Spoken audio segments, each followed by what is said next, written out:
InsyaAllah pada malam ini kita akan sambung bab yang kelima dalam kitab Syama'il Muhammadiyah, iaitu pada babun muajaah fi syai'ir Rasul sallallahu alaihi wasallam.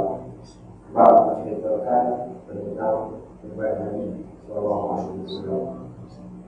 Baik, maka hadis ada sekitar lebih kurang dalam 6 hadis, ada 7 hadis yang menceritakan tentang ubat Nabi sallallahu alaihi wasallam.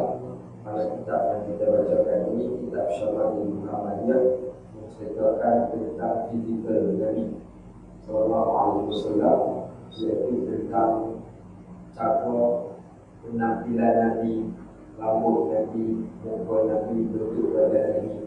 Kita dapat baca berkaitan tentang fizikal. Kita dapat baca juga berkaitan tentang Nabi meminyakkan rambut. Dan bab yang kelima ini, iaitu bab berkaitan tentang ubat Nabi sallallahu alaihi wasallam. Kenapa diceritakan tentang benda ini? Kerana pada diri Nabi, laqad kana lakum fi Rasulillahi uswatun hasanah. Sesungguhnya laqad kana lakum, untuk kamu, kata Allah, fi Rasulillah, di dalam diri Nabi sallallahu alaihi wasallam ada uswatun hasanah, ikutan yang terpuji. Walaupun dalam bab ubat, walaupun dalam bab janggut, walaupun dalam bab bentuk badan. Contoh kita dah bacakan pada awal-awal dahulu bagaimana badan Nabi sallallahu alaihi wasallam. Badan Nabi, dada dan perut Nabi macam mana bentuknya? Bentuknya sama, iaitu sama, tak buncit. Dada dengan perut sama. Ini kadang-kadang kita yakin ustaz-ustaz pun perut besar daripada dada. Alim ulama kita. Sebab tu nak tunjukkan Nabi datang dengan perfect pada tubuh badannya, dada dan perut sama.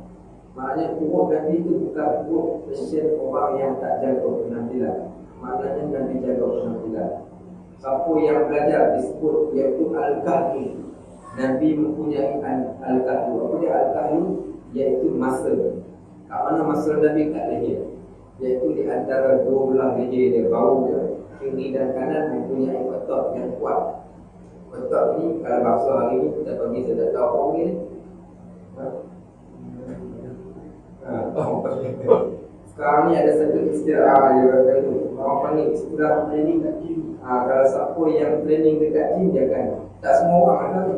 Kita agak kecil je, pegang masuk. Tapi tidak bagi Nabi SAW. Nabi ada satu muscle yang kuat dekat leher dia.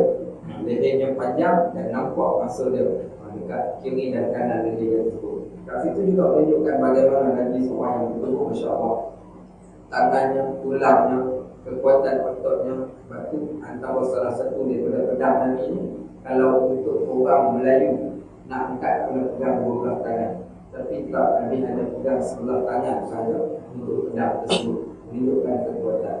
Baik, maka kita bukan sekadar nak ceritakan berkaitan tentang yang kita katakan ataupun kita namakan sebagai fizikal Nabi yang kita nak ambil, bahkan pada setiap perkara, pada ubat Nabi pun, pada janggut Nabi pun, pada rambut Nabi pun ada uswatul hasanah di situ, ikutan yang terpuji yang Allah sengaja jadikan bagi Nabi sallallahu alaihi wasallam sebagai ikutan pada kita. 2 hari yang lepas kami baca satu hadis tentang kisah seorang sahabat. Dia simpan rambut panjang. Rambut dari panjang ni sampai ke pinggang. Orang tanya kenapa kau tak potong? Sebab Nabi rambut dia sampai kat bahu. Rambut Nabi disebut sebagai 2 jenis rambut. Yang pertama dinamakan sebagai al-wafrah, yang kedua dinamakan sebagai al-jumah. Wafrah iaitu kalau sekiranya dibelakkan di tengah, maka rambutnya akan sampai ke telinga. Ini dipanggil wafrah. Kalau dilepaskan ke belakang, rambut Nabi akan mencecah bahu. Ini dinamakan sebagai jumah. Sahabat ini rambutnya ni sampai ke pinggang, panjang. Orang tanya dia kenapa tak potong? Dia kata, aku terasa sayang amat sangat nak potong rambutku ini, disebabkan kerana kepala aku pernah, rambut aku pernah dipegang oleh Nabi SAW. Sayangnya dia nak potong sebab kepala dia pernah pegang dengan Nabi. maka nakkan keberkatan itu berkekalan sampai tak sanggup untuk nak potong rambut yang pernah dipegang oleh Nabi sallallahu alaihi wasallam. Ada di kalangan sahabat yang di tengah rambut mereka ni hitam, di tepi kiri dan kanannya berwarna putih.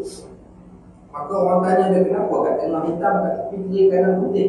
Maka apa jawab dia? Dia kata yang hitam itu tempat yang pernah dipegang oleh Nabi sallallahu alaihi wasallam, dan yang putih itu tempat yang tak disentuh oleh Nabi sallallahu alaihi wasallam. Kat situ letaknya keberkatan yang ada pada diri Nabi sallallahu alaihi wasallam, sehingga pada tempat yang dipegang pun mendatangkan kesan. Siapa yang baca kisah Nabi sallallahu alaihi wasallam dengan para sahabat kanak-kanak, kalau ada kanak-kanak yang ramai dan Nabi pegang seorang kanak-kanak, maka kanak-kanak ini bila dia masuk dalam kawanan dia, geng-geng dia, maka dikenali kanak-kanak yang telah dipegang oleh Nabi sallallahu alaihi wasallam pada keberkatannya. Begitu juga diceritakan para sahabat berlumba-lumba nak bersalam dengan Nabi. Semua orang yang bersalam dengan Nabi, maka mereka akan simpan tangan dia, macam cerita Musa menjanggut. Apa sebab? Sebab wangi tangan Nabi itu akan lekat melekat pada tangan orang yang bersalam dengan Nabi sallallahu alaihi wasallam. Sebab itu kisah satu hari Ummu Salamah, Nabi tengah berbaring, dia buat apa? Dia ambil kain delap kat belakang, peluh saja delap. Apa dia buat? Kemudian dicelupkan dalam air, dipuraukan, letakkan satu tempat. Tunggu peluh pula sehingga Nabi terkejut. Nabi tanya, apa yang kau buat? Dia kata, pelak peluh kau yang semua. Siapa apa yang kau buat? Dia kata, kami edarkan sesama kami untuk nak mengambil keberkatan yang ada pada kau yang Rasulullah pada waktu tersebut. Lepas tu dikatakan, pada setiap inci tubuh badan Nabi sallallahu alaihi wasallam, maka padanya adanya keberkatan, dan bagi orang yang nak mengambil keberkatan itu, maka mereka memperolehi keberkatan kalau sekiranya diniatkan untuk perkara-perkara yang baik. Lepas tu kita tengok para sahabat bagaimana mereka berlumba-lumba untuk nak mengikuti setiap perkara yang Nabi lakukan. Abdullah ibn Umar, kita pernah ceritakan dahulu bagaimana beliau waktu solat dia buka petang baju, tak petang dia sampai ke leher, dibuka dia petang. Orang tanya, kenapa kau buka petang? Katanya, aku pernah melihat Nabi sallallahu alaihi wasallam solat dalam keadaan dibuka petang baju. Maka ulama membahaskan hadis ni dengan mengatakan membuka butang itu bukanlah sunnah. Nabi buka butang disebabkan kerana panas. Sebab tu Nabi buka butang. Sebab tu pada hadis juga kena mempelajari asbab buruk, kenapa berlaku cerita-cerita dalam hadis, kena tahu punca dia supaya kita tidak tersilap. Tapi walau bagaimanapun kata ulama, siapa-siapa yang memang nak ikut Nabi, walaupun benda itu tak masuk dalam bab sunnah, maka dia tetap mendapat keberkatan bagi orang yang nak mencari keberkatan di dalam hidup Nabi sallallahu alaihi wasallam.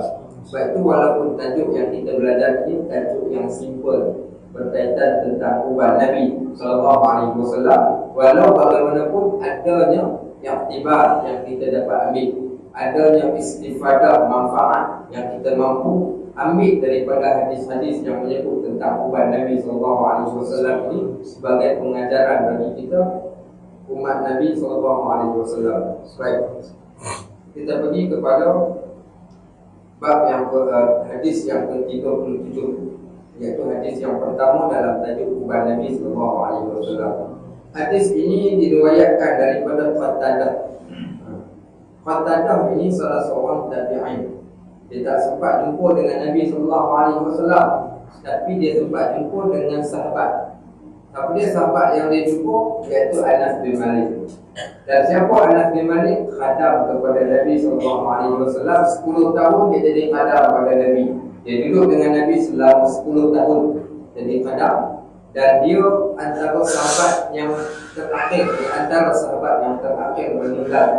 Maka mereka para tabi'in ini mencari siapa orang yang paling hampir. Dan beberapa orang, tidak ada orang yang paling hampir dengan Nabi melainkan pembantu-pembantunya. Antaranya Ibnu Abbas, antaranya Anas bin Malik, antaranya Abdullah bin Umar, antaranya Jabir bin Abdullah, antaranya Umar Al-Khattab dan sebagainya, antara orang-orang yang hampir kepada diri Nabi sallallahu alaihi wasallam. Walau bagaimanapun tak banyak hadis yang datang daripada golongan yang dewasa cerita tentang fizikal Nabi, kebanyakannya datang daripada golongan muda. Bila kita kaji dalam kitab Syama'il ni, kebanyakan hadis-hadis cerita tentang fizikal Nabi, tentang rambut Nabi, tentang ubat Nabi, tentang cara penampilan Nabi, semua datang daripada orang yang muda. Apa punca? Kat sinilah menunjukkan betapa orang muda dia suka berhati pada penampilan. Orang tua dia tak boleh sangat. Tak banyak hadis daripada Abu Bakar, tak banyak hadis daripada Umar Al-Khattab. Mereka ni mementingkan isi, mementingkan isi poin yang Nabi sebutkan, hukum hakam yang disebutkan. Tetapi bagi orang-orang yang muda, antara Anas bin Malik, Nabi wafat beliau umur 20 tahun. Ibnu Abbas, Nabi wafat beliau umur 13 tahun. Abdullah bin Umar, Nabi wafat beliau hanya berumur sekitar 12 ke 13 tahun. Maknanya budak-budak dia suka tengok Ustaz Najib yang mana? Yang kurus. Kalau tanya orang yang dewasa, Ustaz Najib yang mana? Yang tidak boleh faham. Tapi Ustaz Najib ni adalah yang mengajar kat DBI. Orang berbeza, orang dewasa dengan kanak-kanak. Kanak-kanak, Ustaz Najib yang mana? Mungkin dia kata yang kurus pakai jubah. Cara pemerhatian orang muda dengan pemerhatian orang dewasa berbeza. Sehingga dalam kitab Syama'il ni, kita dapati separuh daripada hadis ni datang daripada orang muda. Dan semua penampilan ini datang daripada cerita budak-budak muda yang melihat apa yang ada pada diri Nabi SAW. Sampai dia akan ceritakan mereka mengira ubat yang ada di kepala Nabi. Nak sebutkan betapa telitinya budak-budak muda.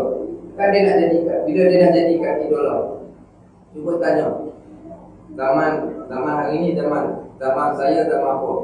Zaman saya zaman rock apa? Zaman sebelum saya zaman Sudirman barangkali. Sebelum tu lagi zaman saya apa namanya Uji Rashid. Ya, sebelum tu. Tak tahu pasal-pasal kot. Kita jangan cikgu Uji Rashid lah. Uji Rashid dengan apa Syarifah Aini. Okey. Syarifah Aini. Maka waktu tu setiap zaman tu dia ada. Kita jadikan mereka sebagai idola. Contoh waktu tu kita rock apa? Kenal semua ni. Album apa yang wing keluar? Semua saya tahu saya hafal. Lagu apa yang dia nyanyi saya boleh hafal. Okey. Search keluar album apa, berapa album dia keluarkan, kita hafal. Macam mana cara penampilannya, seluarnya ketat, rambutnya panjang, pemain drumnya siapa, apa hobi pemain drum, semua kita ambil tahu. Sebab orang muda dia suka tengok benda-benda penampilan. Berbeza dengan orang yang tua. Dia tak tengok yang tu, dia kata ni rambut ni semua. Dia tak akan tengok benda yang macam tu. Dia akan tengok dari sisi yang lainnya. Sebab tu dalam bab dia penampilan ni, kebiasaannya datang daripada orang muda dalam bab ni. Baik. Hadis yang pertama daripada Qatadah, dia tanya kepada Anas bin Malik radhiyallahu anhu. Banyak kali kita dah cerita tentang Anas bin Malik ni. Kata tanya Qatadah, hal khadaba Rasul sallallahu alaihi wasallam? Pernah tak kamu tengok Nabi sallallahu alaihi wasallam mewarnakan rambut? Qatadah tanya Anas. Kata Anas bin Malik, qala lam yablugh dzalik. Katanya beliau tidak pernah melakukannya. Anas jawab, tak pernah. Aku tak pernah tengok. Kemudian kata dia lagi, innama kana syaiban fi sudghai. Tetapi aku pernah melihat sudah ada beberapa helai ubat di kepala dia. Sebab ditanya, adakah Nabi warnakan rambut sebab warna rambut hitam? Sahabat ditanya, rambut Nabi hitam, dia warnakan rambut ke? Kata Anas bin Malik, aku rasa dia tak warnakan rambut. Tetapi yang aku pasti, kat rambut dia ada ubat. Maknanya kalau lah dia warnakan rambut, ubatnya tak akan nampak.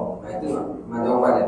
Baik, kata dia lagi, walakin Abu Bakr khadaba bil jinnah wal katami. Tapi aku tengok sahabat dia, ni budak-budak punya pandangan. Mula dia tengok dekat bos. Lepas tengok kat bos, dia tengok dekat timbalan bos. Siapa dia? Iaitu Abu Bakar As-Siddiq, orang yang paling akhir dengan Nabi. Orang tua ni, Abu Bakar ni orang tua. Beza umur dia dengan Nabi 3 tahun. Dia masuk Islam, iaitu di antara orang yang terawal masuk Islam. Nabi pergi cerita dekat dia, wahai Abu Bakar, aku bawa satu agama yang baru, nak ikut? Dia kata, Muhammad, kau cakap saja aku akan ikut kau. Sebab Abu Bakar As-Siddiq bersahabat dengan Nabi sebelum Islam dan selepas Islam. Sebab tu beliau bilang As-Siddiq. Maksud As-Siddiq ini yang berkawan, kawan yang rapat. Juga As-Siddiq mendatangkan maksud yang membenarkan apa sahaja yang dibawa oleh Nabi sallallahu alaihi wasallam. Baik, dikatakan Abu Bakar As-Siddiq dia jarang tengok muka Nabi. Bila Nabi panggil dia, dia akan angkat kepala pun dia akan tunduk balik. Ini nak ceritakan betapa hormatnya kepada Nabi sallallahu alaihi wasallam sehingga tidak mengangkat kepala di hadapan muka Nabi SAW, bagaimana hormatnya Abu Bakar Siddiq radhiyallahu anhu kepada Nabi SAW. Maka kata Anas bin Malik, yang aku tengok orang kuat Nabi SAW iaitu Abu Bakar, dia ada warna rambut. Dia orang tua, kepala dia bukan banyak, dia warnakan rambut dia. Rambut dia warna, iaitu dia kata dengan inan dan juga al-katab. Al-katab ni sejenis warna iaitu daripada inan, jenis-jenis inan juga. Dan hadis ini bertaraf sahih, dilaporkan oleh Muhammad bin Bashar daripada Abu Dawud, daripada Hammam yang bersumber daripada Qatadah, daripada Anas bin Malik radhiyallahu anhu ajma'in. Baik. Hadis yang kedua, Anas bin Malik juga meriwayatkan. Kata Anas bin Malik, ini cerita orang yang hampir dengan Nabi. Anas ni duduk dengan Nabi daripada umur 9 tahun sampai umur 20 tahun. Anas kata, aku tak pernah dengar Nabi mencela aku. Aku tak pernah dengar Nabi marah dekat aku. Bahkan perkataan sekalipun aku tak pernah dengar daripada mulut Nabi SAW. Dan kata Anas bin Malik lagi, dia kata, ma'adatu, aku tak pernah kira. Maknanya aku kira. Maksud ma'adat tu ni kalau istilah bahasa Arab ni, dia sebut tidaklah dikira fi ra'si Rasul sallallahu alaihi wasallam, tidaklah aku bilang satu persatu syai' ataupun ubat yang ada di kepala Nabi sallallahu alaihi wasallam, walihyatihi, dan juga kedua jambarnya, illa 14 sya'ratan bayda, melainkan hanyalah 14 helai uban sahaja. Masa-masa kita anak pun tak tahu berapa uban kat kepala bapa dia. Anak pun tak tahu, isteri tak tahu uban, berapa uban yang ada dekat kepala suami. Kita nak kira macam mana ustaz, satu kepala dah kena uban, kira berapa item kepala lain dah, tak pernah. Tapi betapa bagaimana para sahabat seronoknya mereka ni sampai tolong fikir ubat Nabi. Kata Anas, ubat Nabi ada lebih kurang sekitar 14 helai. Bukan senang nak kira ni. Nak kira ubat yang ada di kepala ni. Anas kata, aku kira ubat Nabi, ubat yang ada di kepala Nabi mempunyai 14 helai ubat. Ini dahsyatnya mereka pada waktu tersebut, sampai ke satu tahap ubatnya pun dikira. Nak tunjukkan betapa teliti, betapa kasih dan sayang mereka kepada Nabi SAW, sehingga dilihat setiap perkara yang dilakukan Nabi, bahkan pada fizikal Nabi pun. Macam kita pernah sebut Abdullah bin Umar, dia parking unta dia sebagaimana Nabi SAW parking, letakkan unta. Cara ikatkan unta, dia ikat cara Nabi ikatkan unta. Dia buat sesuatu benda cara yang Nabi SAW buat, nak tunjukkan tanda kasih dan sayang, memerhatikan setiap detik. Abdullah bin Abbas lagi dahsyat. Kata Abdullah bin Abbas, mata aku tak pernah toleh ke arah yang lain bila mana aku berada dengan Nabi SAW, melainkan mata aku akan berada tepat pada diri Nabi SAW. Kata dia, iza hamma bisyai, bila Nabi bergerak, aku akan bergerak. Nabi duduk, aku duduk. Nabi bangun, aku bangun. Nabi bangun, Nabi wudhu, aku dah pun berada pada tempat wudhu. Dahsyatnya Abdullah bin Abbas. Sehingga satu hari dia kata, Nabi wudhu, aku cepat-cepat ambil air wudhu, letakkan kat depan Nabi. Bila Nabi tengok seorang budak-budak yang cukup sungguh-sungguh sangat dalam nak menunjukkan khidmat dia kepada Nabi, Nabi doakan. Sebab itulah kat sini kita menunjukkan, maknanya siapa yang bakal mendapat syafaat Nabi SAW adalah orang yang patuh dan taat. Sebagaimana Abdullah bin Abbas mendapat syafaat daripada hidup lagi dia dapat syafaat. Apa Nabi buat? Bila Nabi tengok budak ni bukan calang-calang budak, dia menunjukkan kecenderungan kasih dan sayang dia kepada aku cukup luar biasa, sampai dia tak bergerak melainkan Nabi bergerak. Nabi duduk, dia duduk. Nabi berdiri, dia berdiri. Nabi berjalan, dia berjalan. Nabi pergi ambil wuduk, dia pergi ambil wuduk. Ambil air, letak depan Nabi. Nabi panggil dia dan meletakkan tangan kat dada. Dan Nabi doakan satu doa, Allahumma atihil hikmah, ya Allah, engkau berikanlah kepada budak ini kebijaksanaan. Tengok bagaimana mereka pada waktu tersebut.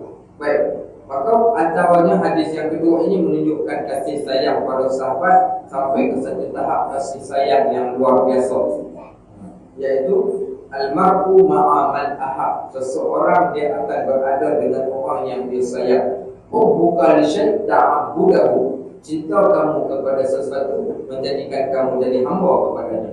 sebagaimana para sahabat yang menjadi hamba kepada Nabi sallallahu alaihi wasallam, iaitu dengan cara meneliti pada setiap perkara yang Nabi buat.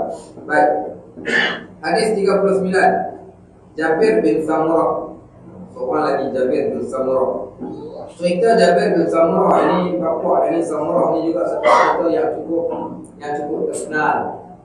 Samurah ini terkenal ketika mana di dalam peperangan Uhud, kalau tak salah saya, dia dengan seorang budak yang bernama Rafiq. Waktu dalam peperangan tu, dia orang ni masih lagi kanak-kanak, tapi teringin nak berjihad di jalan Allah, nak berkhidmat kepada Nabi sallallahu alaihi wasallam. Maka pada hari Nabi nak memilih tentera untuk memasuki dalam peperangan Uhud ni, mereka datang masuk dalam perbarisan. Mudah-mudahan Nabi akan pilih mereka. Apa mereka buat? Dia angkat tumit kaki dia jadi tinggi supaya nampak tinggi mereka sama dengan tentera yang lain. Maka Nabi pun dalam perbarisan, Nabi terima seorang budak yang bernama Rafiq dan Nabi tolak dia. Nabi terima Rafiq, Nabi tolak dia. Bila Nabi tolak dia, apa berlaku? Menangis Samurah ni teresak-esak sebab Nabi tak ambil dia jadi tentera untuk keluar berjihad. Kalaulah kita pada hari ini, tuan-tuan, siapa yang datang ke surau BBI pada malam ni lepas solat Isyak, keluar daripada saf, duduk dalam saf, kita nak buat pemilihan untuk kita hantar pergi jadi sukarelawan di Palestin, ataupun pergi ke Syria untuk berperang. Tuan-tuan pergi ni tak tentu lagi boleh balik ke tak boleh balik. Kita anggap sajalah kita buat pertemuan doa selamat, lepas sekali dengan tahlil lah, kita tak balik lah. Contohnya, kita rasanya tapi tak boleh tolak. Siapa yang diterima, yang diambil jadi tentera, mungkin kita ambil lah, mungkin kita akan bagi alasan macam-macam. Saya tak boleh anak kecil, saya tak boleh isu ni. Tapi berlaku berbeza pada sahabat. Nabi tak terima dia jadi tentera, menangis. Bila menangis, Nabi pun tanya, waliman buka, ya Samurah, wahai Samurah, kenapa kau menangis? Jawab Samurah, qabil tarafi'an ma'anni asra' minhu ya Rasulullah. Ya Rasulullah, kau menerima Rafiq, sedangkan aku lebih kuat lagi daripada Rafiq. Dia kata, tak cik, kau boleh terima dia, aku pun tak terima. Bila dia cakap macam tu, Nabi menangis. Nabi kata, mari sini kamu dua lawan. Nabi minta kedua mereka lawan. Bila berlawan, maka didapati kedua-dua mereka, iaitu remaja yang hebat, yang kuat, maka diterima masuk untuk menjadi tentera, dua-dua orang sekali pada waktu tersebut. Baik. Kata Jabir bin Samurah, kana idza dahana ra'sahu, apabila Nabi SAW pakai minyak di rambutnya, lam yura minhu syai'un wa idza lam yadhhur ru'ya minhu syai'. Bila Nabi pakai minyak di rambut, tak nampak ubat. Bila Nabi tak pakai minyak, maka nampak ubat. Menunjukkan yang Nabi SAW iaitu orang yang suka mempersiapkan diri, orang yang sukakan kepada kekemasan. Dalil yang kedua hadis ini, harus menyembunyikan ubat dengan apa-apa cara, melainkan diwarnakan dengan warna yang tak dibenarkan sahaja. Mewarnakan dengan inai harus untuk nak menutup ubat. Harus. Kemudian pula meletakkan minyak di rambut supaya rambut lebih terurus. Hukumnya adalah harus, bahkan masuk di dalam perkara-perkara yang sunnah, sebagaimana yang dilakukan oleh Nabi sallallahu alaihi wasallam. Nabi pakai minyak, bila Nabi pakai minyak tak nampak ubat yang ada di kepala Nabi sallallahu alaihi wasallam. Baik, juga hadis yang sahih riwayatkan oleh Imam Tirmizi, Imam Muslim dan juga An-Nasa'i. Hadis yang ke-40. Hadis 40 budak juga meriwayatkan dia, iaitu Abdullah ibn Umar, anak kepada Umar Al-Khattab radhiyallahu anhu, budak yang termuda pada waktu tersebut, tetapi muda dan alim. Dia muda, dia alim. Ada beberapa orang Abdullah bin Jabir bin Abdullah ibn Umar, Abdullah ibn Abbas, Abdullah empat orang Abdullah yang ada di sekitar Nabi. Abdullah bin Jabir. Kemudian siapa lagi? Anas bin Malik. Jadi antara budak-budak kecil yang ada di sekitar Nabi. Maka Abdullah bin Umar ni seorang budak yang cerdik. Kita dah pernah ceritakan dahulu ketika dia ketika pada soalan yang Nabi tanya, dia mampu jawab. Antaranya juga di antara budak kanak-kanak yang Nabi doakan. 2 kali Nabi doakan pada dia. iaitu doakan menjadi alim dalam agama. Akhir sekali dia memang jadi orang yang alim. Baik, kata Abdullah ibn Umar, innama kana syaibur rasul, sesungguhnya uban Nabi sallallahu alaihi wasallam nahwan min ashrina sya'ratan bayda. Aku rasa uban yang ada di kepala Nabi, dia kata sekadar pemerhatian aku sekitar 20 helai uban, maknanya agak-agak. Anas bin Malik kata 14, Abdullah bin Umar kata iaitu 20 helai uban radhiyallahu anhu. Kalau siapa yang belajar hadis, kalau baca hadis diriwayatkan daripada Abdullah bin Umar, kita akan sebut radhiyallahu anhu. Kalau baca pada sahabat yang lain, kita akan sebut radhiyallahu anhu. Apa bezanya radhiyallahu anhu dengan radhiyallahu anhu? Radhiyallahu anhu Allah redha pada kedua mereka. Radhiyallahu anhu Allah redha padanya. Kenapa mereka dan nya?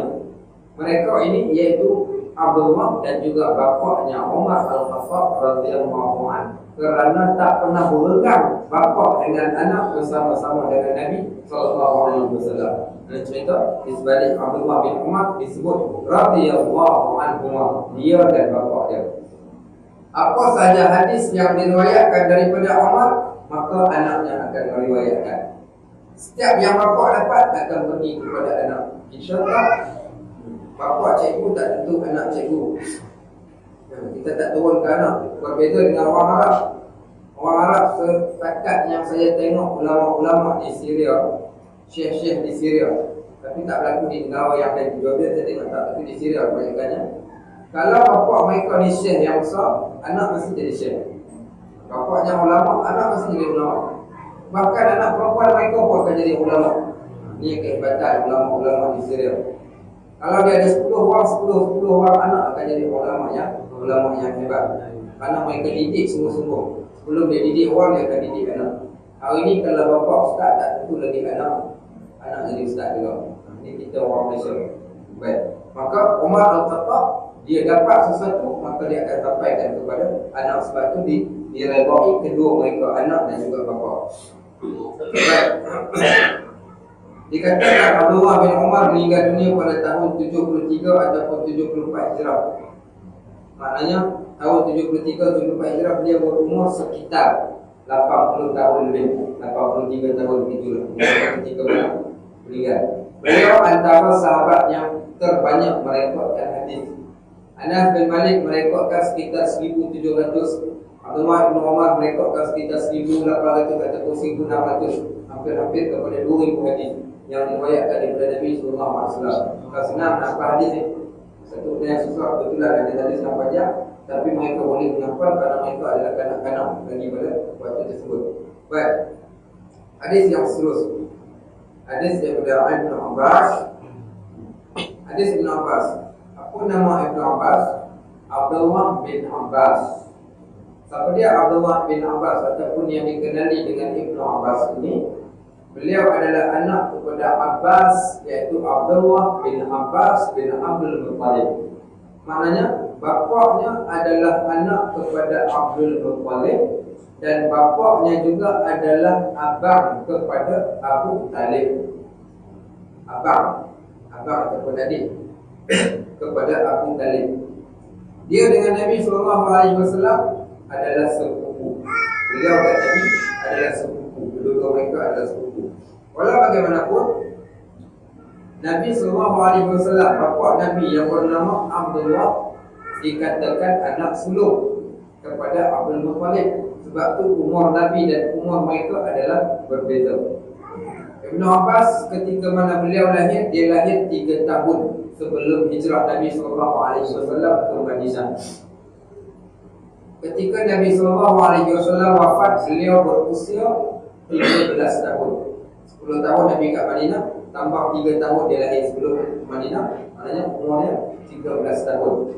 13 tahun. Di antara kanak-kanak dan orang yang cerdik, orang yang Nabi bawa di dalam setiap perjalanan Nabi, yang diletakkan dia di atas unta ataupun Nabi tarik dia daripada belakang. Juga antara sahabat yang Nabi doakan. Dua doa yang maksud doa tentang kebijaksanaan yang kita bacakan tadi, dan juga doa alim tentang perkara agama. Kata Ibn Abbas, qala Abu Bakar radhiyallahu anhu, telah berkata Abu Bakar radhiyallahu anhu, ya Rasulullah qad syibta. Kata Abu Bakar kepada Nabi sallallahu alaihi wasallam, wahai Rasulullah, aku tengok engkau ada ubat, di kepala engkau ada ubat. Maka apa kata Nabi sallallahu alaihi wasallam? Wa qala Rasul sallallahu alaihi wasallam, syayyabatni, kepala aku berubat. Sebab apa? Sebab Hud wal waqi'ah wal mursalat wa amma yatasaalun wa idza syamsu kuwirat. Kata Nabi sallallahu alaihi wasallam, kepala aku berubat disebabkan surah Hud, kepala aku berubat disebabkan surah Al-Waqi'ah, kepala aku berubat disebabkan surah Amma Al-Mursalat, kepala aku berubat disebabkan surah Amma Yatasaalun ataupun surah An-Naba, dan kepala aku berubat disebab surah Idza Syamsu Kuwirat, iaitu surah At-Takwir. 5 surah ini penyebab kepala Nabi berubat. Ini dahsyatnya Nabi SAW. Tak mana dahsyatnya? Dahsyat kepada bagaimana fizikal Nabi terkesan dengan perbuatan Nabi, iaitu uban yang tumbuh di kepala Nabi bukan saja-saja tumbuh disebabkan kerana Nabi SAW seorang orang tua yang berusia 63 tahun, bukan. Tapi kata Nabi, kepala aku berubat disebabkan memikirkan tentang 5 surah yang telah Allah Subhanahu wa taala turunkan ke atas surah Hud, cerita tentang pendustaan umat. Surah Waqi'ah, cerita tentang hari akhirat, balasan syurga neraka. Surah Al-Mursalat, cerita tentang balasan kepada pokok yang ingkar, dan juga cerita tentang hari kiamat. Surah Amma Yatasaalun, cerita tentang hari kiamat. Idza Syamsu Kuwirat, cerita tentang hari kiamat. Maknanya Nabi lah antara manusia yang paling takutkan kepada Allah Subhanahu wa taala, sehingga takutnya Nabi menyebabkan tumbuh ubat di kepala Nabi sallallahu alaihi wasallam. Hari ini kita macam mana? Kita kadang-kadang kita tak rasa takut, tak rasa bohong. Lepas tu saya sebut pada buku Ahmad yang lalu di Masjid MU, cerita berkaitan tentang takwa. Apa kita kata? Macam mana cara nak jadikan kita orang yang bertakwa kepada Allah? Maksud takwa ni takut, maksud takwa patuh, maksud takwa taat, maksud takwa ikut, maksud takwa tunduk. Macam mana nak jadikan kita orang yang takut kepada Allah kalau kita sendiri tak kenal tentang perintah, larangan dan suruhan Allah? Kita tak kenal pun, kita tak kenal. Dan macam mana cara nak datangkan takut kalau kita tak tahu pun tentang hakikat apa yang disampaikan oleh Tuhan kita? Sebab itu kata ulama, tak ada benda yang paling mendatangkan rasa turun melainkan seseorang itu kenal agama dia. Dan tak boleh kita nak kenal agama dan nak kenal Allah Subhanahu wa taala melainkan yang pertama sekali benda yang mendatangkan rasa turun pada manusia, iaitu datang daripada sumber Al-Quran. Sebab itu Allah sebut dalam Al-Quran, fadzakir bil Quran liman yakhafu wa'id, berikanlah peringatan dengan Al-Quran kepada orang yang takutkan kepada ancaman. Takutnya Nabi dengan Al-Quran itu sampai ke tahap berubat kepala. Bahkan disebut dalam Al-Quran 2 ayat yang ceritakan dahsyatnya Al-Quran. Ayat yang pertama dalam surah Al-Hasyr disebut, law anzalna, ayat yang kita baca waktu buat air selesai ayat selesai ayat susuh selesai susuh kan selesai ni siap je lah selesai nanti air susuh air selesai boleh dicerita boleh? Lawan tanah, okey.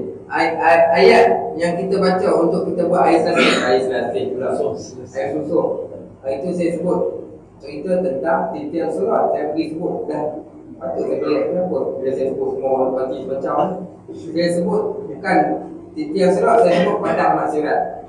Tuan-tuan kita akan pergi ke padang masing-masing. Tengok asal padang senyum macam ni. Pokoknya silat sebut di tiap surat dia juga jadi padang silat. Okey. Tersasul ke padang silat di tiap surat. Sirat dua yang berbeza. Baik. Boleh sebut ni? Air susu. Baik, ayat yang kita baca untuk buat air susu ni, kadang-kadang kita baca kita tak tahu maksudnya. Lau anzalna hadzal qur'ana 'ala jabalin la ra'aitahu khashi'an mutasaddian min khashyatillah.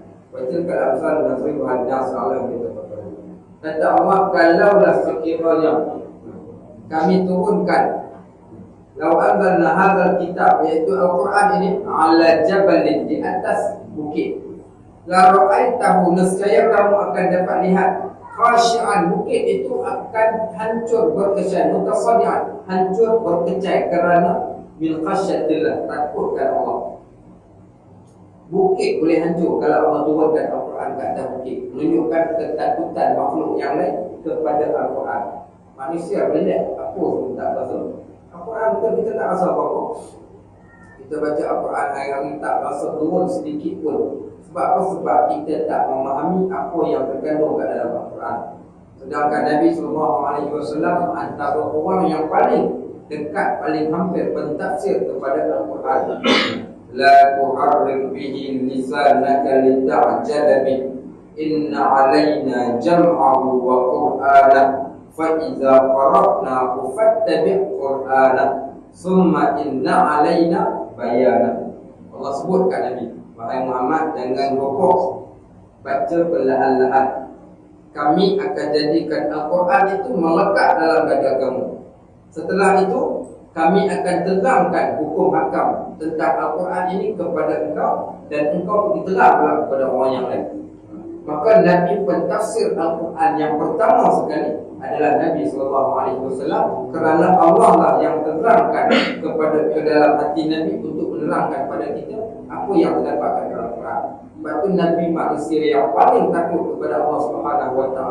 Bagaimana digambarkan dalam surah tadi, kalau diletakkan di atas bukit, bukit boleh pecah.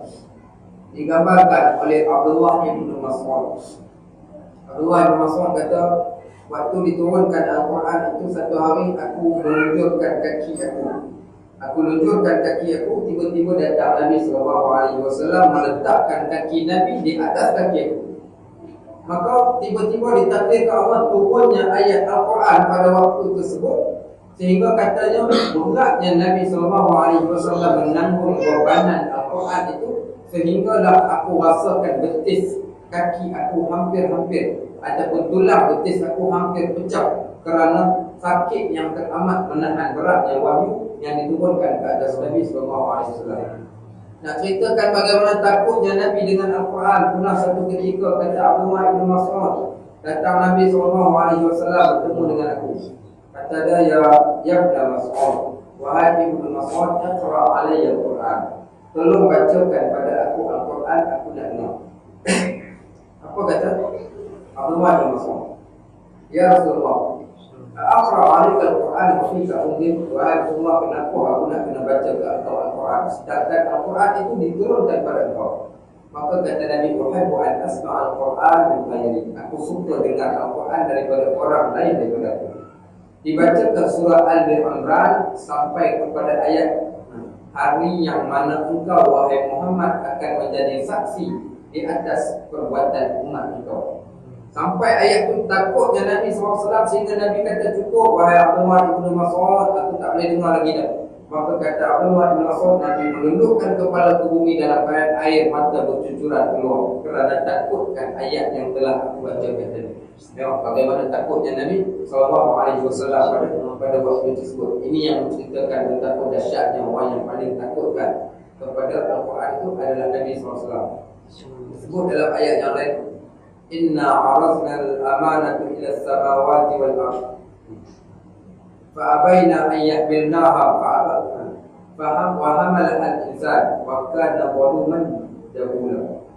Kata Allah Subhanahu wa taala, kami telah bawa amanah ini, iaitu Al-Quran, tanggungjawab khalifah dan juga Al-Quran, kepada bukit engkau. Kata Allah, maka bukit bukan menolak, iaitu tak mampu mereka nak menanggung amanah yang berat ini, maka manusia ambil pikulkan benda itu. Nak ceritakan bagaimana dahsyatnya, beratnya tanggungjawab Al-Quran itu, sehingga disebut dalam surah Muzammil, inna sanulqi alaika qawlan thaqila, kami akan bawakan kepada engkau satu ucapan yang berat, iaitu Al-Quran. Sebab itu Al-Quran satu benda yang jangan kita tinggalkan. Buat pokoknya sehari jangan ditinggalkan langsung, kerana pada Al-Quran itulah menyebabkan Allah akan lembutkan hati-hati yang keras dan menyebabkan kita akan rasa buruk dan takut kepada Allah Subhanahu Wa Taala. Kita pernah bacakan dahulu cerita tentang bagaimana jin sekali saja dengar Al-Quran maka mereka dah pun beriman. Sedangkan kita yang baca Al-Quran ataupun yang tak baca langsung Al-Quran, bagaimana nak mendatangkan rasa iman kalau kita tak buka dan lihat apa yang ada ke dalam Quran. Baru ni ada orang pegawai polis di IPK Melaka ni, perempuan, mak ada telefon dia kata minta tolong Ustaz hari Jumaat pukul 12 hari, tolong Ustaz datang ke rumah saya, anak saya ni tak tahu dia kata apa masalah. 2 malam lepas dia pergi makan malam dekat Mumbai, balik-balik dia masuk ke dalam tandas, keluar dia kata ada benda kat atas belakang dia berat yang teramat sangat, dia rasa sakit kepala berguli-guli kat dalam. Saya pergi tengah hari itu, saya kata tengoklah malam ni dia datang, saya pun tengok, dia pun cerita kau ni tak rasa Ustaz, tapi bila saya masuk tandas dia tak rasa apa. Malam tu saya pergi, bagaimana saya selalu sebutkan, saya minta setiap rumah ni baca surah Al-Baqarah. Bawa orang surau, kita jom minta tolong baca surah Al-Baqarah, surah sikit hingga habis. Waktu baca saja, tiba-tiba dia tunggu bertukar jadi dan menjerit, menggaung-gaung dan keluar bau yang pelik. Waktu tersebut selesai baca surah Al-Baqarah, dia pergi. Kalau kita buat, kita baca ayat-ayat Ruqyah, makin dibaca makin menggaung dia. Orang kerana sakit. Kita tiupkan pada telinga, tiupkan pada kepala dia. Kemudian dia pula pegang anggota-anggota yang tertentu dengan bacaan tadi. Minta semua dia keluar. Dia kata aku keluar, kenapa kau masuk ke dalam budak ni? Dia kata aku masuk saja, aku tak ada tempat lain nak pergi masuk dalam dada. Dan kau pada masuk, kau keluar. Aku tak tahu nak keluar macam mana. Kau mana aku masuk, kau situ lah kau keluar. Aku dah tak ingat aku nak masuk. Tak apa lagi, kita baca lagi Al-Quran. Baca dia bohong lah, dia sakit. Kemudian dia kata okey. Dia kata kau boleh tak tunjukkan kat aku kat mana tempat yang aku nak pergi. Kau pergilah kat mana tempat yang kau nak. Dia kata aku tak tahu, kau ceritakanlah kat aku. Kadang seronok juga dia mahu ngaji ni. Dia kata kau perasan tak dekat kawasan ni ada padang. Dia kata kau semua sekejap. Dia kata nampak dahsyat jin. Oh, dia kata aku dah nampak. Itu yang kata kadang-kadang jadi lerok ke. Aku dah nampak, dia kata sebelah depan sana ada satu padang permainan. Dia kata kenapa kau pergi situ? Ikut suka kau nak pergi kat mana kau pergi. Tapi kau keluar daripada tubuh badan dia. Siapa dia dah nak pergi. Dia pun gelak saja, dia kata aku nak susahkan dia, aku biarkan sakit kepala dia. Saya baca lagi Quran, dia kata korek mata dia, aku korek mata dia. Korek lah. Dia tak korek pun, dia korek semua. Gaya-gaya nak korek, dia tak korek. Dia kata cik di depan dia, dia beraya. Baca tak nak keluar lah kan, dia kata kat saya pula, kau baca lah, dia kata macam ayah, aku tak keluar, aku tak takut pun. Dia kata syaitan. Baik, kau Islam ke tidak? Dia kata aku tak Islam. Aku tak Islam pun. Kita nak masuk Islam, dia kata apa kena masuk. Dan kali bila kita baca, makin lama kita baca. Dan kali dengan ayat yang kita baca itu menyebabkan dia rasa sakit. Sebab apa dia rasa sakit? Sebab dia memahami ayat yang dibacakan. Kita kenapa kita tak rasa sakit? Sebab kita tak faham ayat yang dibacakan, dan jin dia memahami ayat yang dibacakan.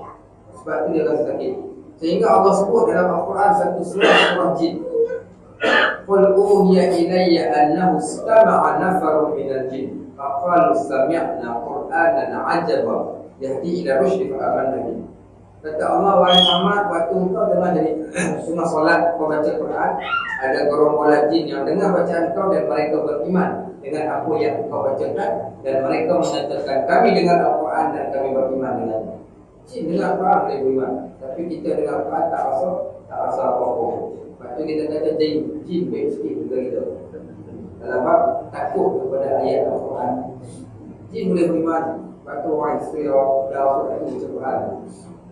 Agak kita baca dalam Quran kadang-kadang kita tak ikhlas sedikitpun. Lepas tu hadis ini menunjukkan betapa dahsyatnya Nabi SAW hanya sekadar Al-Quran yang diturunkan menjadikan kepala Nabi menjadi beruban kerana takutkan kepada ayat-ayat yang telah diturunkan ke atas Nabi SAW. Baik, Allah Ta'ala alam bisawab. Sebenarnya ada soalan masih. Saya tanya jin juga ada tadi. Macam cerita saya pergi umrah hari itu, pergi ke Masjidil Haram nak solat. Masjidil Haram setiap waktu solat. Balik tengah hari ya, tuan orang tu nak makan. Tiba-tiba tengok ada 5 orang. Grup kita orang yang lelaki ni hilang daripada grup. Tanya mana pergi Bapak Haji ni? Yang perempuan kata isteri dia orang cakap, dia orang pergi masjid jin Ustaz. Saya tanya kenapa pergi masjid jin? Dia orang nak tengok masjid jin tu. Habis dia orang solat kat sana, dia orang kata nak solat sampai waktu asar nak solat kat sana. Ya Allah, saya kata jauh kau datang Malaysia jin juga macam ni. Saya kata manusia tu. Saya kata kenapa pergi masjid jin? Tak ada apa-apa kelebihan. Masjidil Haram kelebihan apa 100,000 kali ganda berbanding masjid biasa. Dan kali masjid jin apa yang dia cakap.